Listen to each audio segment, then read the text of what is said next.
I think that's going to be really interesting in future, is that people are going to leap to what looks ostensibly like an advanced thing, but they don't have a nice clean data layer to understand whether anything that they're doing is correct or not, or having an impact, or measurable, or analyzable. So how would you tackle that? To jump back over onto the brand side of the fence then, and to talk about a comparison for, rather than talking about building SaaS within agencies, let's talk about building an e-com store on Shopify. And for those of us who've been in the e-com space for a number of years, we will have come across sites where new merchants have come into us and we pick them up, and the initial build of that site may have been done by a family friend or so on and so forth. And the amount of times that I can count where it's like, oh, I've had this site built by cousin's mate Dave, and we've got to a certain point and we've hit a ceiling and we don't know what to do next. And that's the point at which a number of brands who may have had great growth to a certain point, but they hit a ceiling, and it's that knowledge gap that they need to help them go through. Then you go back to fixing the fundamentals. Correct. Yeah. Correct. That's again and again. And I think whilst there is a lot of doom and gloom mongering around the future of e-commerce agencies, there is perhaps a degree of truth in that, but there is also a very direct comparison between that old world scenario and the new world scenario of, I've coded this site with AI, what do I do now? And that's when they end up at. That's never going to change. Exactly. That strategic input, the validation, the where do I go next? I feel like I've tried everything. I don't think that's going away. Yeah.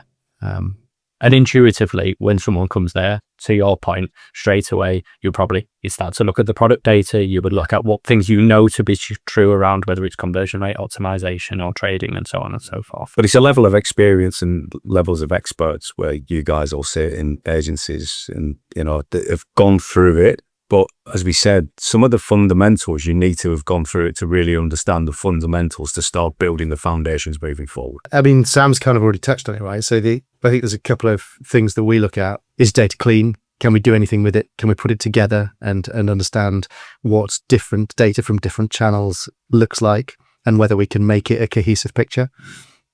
And I think the kind of tooling that you talked about is like, that's where the world is going, as opposed to buying a product that ingests your data and acts as a data warehouse. And then, we're not in the Tableau kind of world anymore with BI, in my view. No. It feeds into the product discovery piece, which we started with, is, it's like our tooling. If it doesn't have good product data, it's pretty worthless. You need to have good structured product data that allows that rich product discovery experience. But then how do you get that? This is the bit that always interests me so much. We've seen people try and AI that, but you can't AI something that doesn't exist. Well, and that's why looking at Shopify and had conversations with Shopify about trying to bring in standardization, but the very nature of the platform allows for flexibility. Yeah, exactly. So editorial decisions need to be made. Quite a lot of the things that make product data good live in the heads of the team. So there's an extraction piece that needs to be done. We've talked about micro attribute standardization. Are we going to get to that point? I don't know, but then it'll be different across verticals. Yeah, the toothpaste is constantly being squeezed. Yeah, it's so, and I think that's one thing that people miss a lot with AI. It needs to learn on stuff. Yeah, and that stuff that it learns from has been codified and standardized, and it's always going to be a step ahead, a step behind even.